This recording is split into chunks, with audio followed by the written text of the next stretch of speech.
ganda na ng daan dito sa Ruas Boulevard mga kaibigan.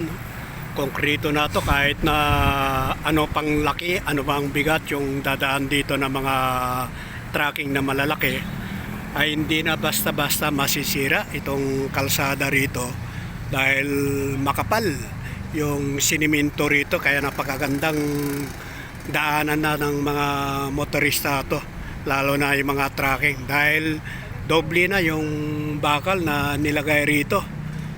Hindi katulad yung dati na bago giniba to, yung dati ng konkrito ay mababaw lang, manipis lang.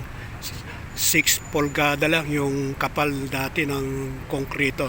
Pero nung binago na to mga kaibigan, ayan oh, ang ganda na ng daan. 12 inches na yung kapal ng simento na kinarga rito, tapos doble pa yung bakal.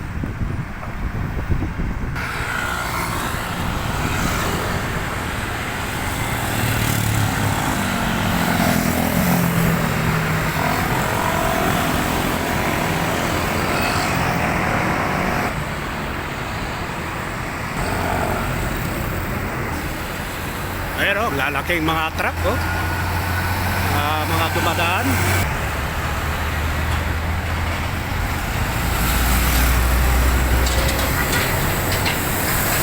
Sa sobra ng bigat yung mga trucking na mga dumadaan dito, hindi na kayang sirain yung kalsada talaga.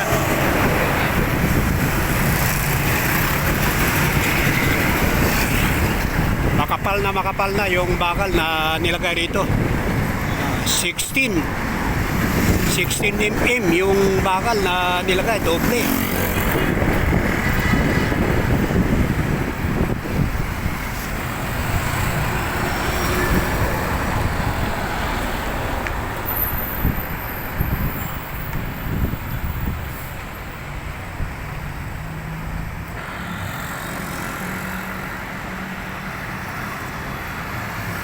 Back to back yung ganda ng konkrito, yung pagkasimento.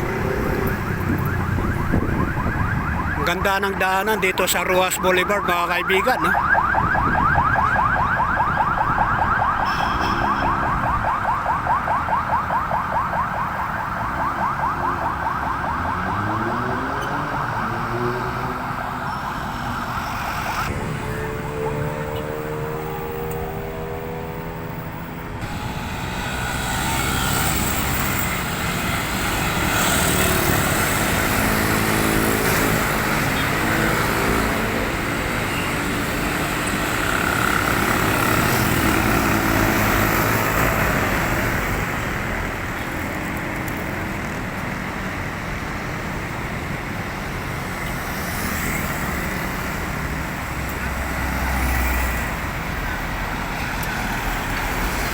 Hindi pare-pareho yung araw. Minsan traffic pagka ganitong oras umaga, alas 6:30 hanggang alas 8, yan ang pinaka-traffic dito sa area rito sa Ruas Boulevard.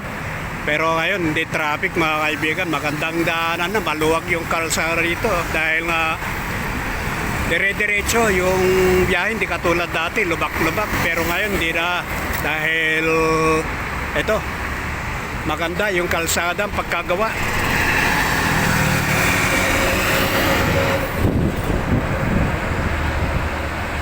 Ayan o, ang lalaking mga truck.